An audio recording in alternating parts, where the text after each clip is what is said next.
છે હા અને તું માટી ખાઈને આવ્યો છે, મને વાત પાક્કી મળી છે, બતાવ તો મોઢું આ કરતો, આ કર, મોઢું ખોલતો, ખોલ નટખટ. અને એમ જ્યાં માએ 2-3 વાર કીધું છે ને ત્યાં માએ લાલાએ પોતાનું મુખારવિંદ ખોલ્યું છે ને જ્યાં મુખારવિંદ ખોલ્યું છે મારા લાલાએ, ત્યાં તો આમાં 14 ભુવન ને 3 લોકના દર્શન, સૃષ્ટિના દર્શન લાલાના મુખારવિંદમાં થયા છે.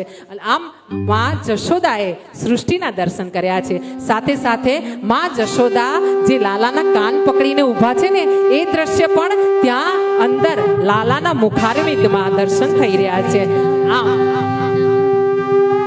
મા જશોદાએ દર્શન કર્યા છે, મા જશોદાએ દર્શન કર્યા છે 2 હાથ જોડીને, અને થયું છે મારા ઘરે તો મારો લાલો નહીં, આ તો નારાયણ સ્વયં પ્રગટ થયા છે મારા ઘરે. આ મારો લાલો નથી, આ મારો દીકરો નથી. પ્રભુ તમે તો મારા ઘરે આ તમે કેવી રીતે પ્રગટ થયા? આમ જ્યાં વિચાર કરી રહી છે મા, ત્યારે લાલાએ માયા, યોગ માયાને આજ્ઞા કરી છે, માને બધું ભૂલાવી દો.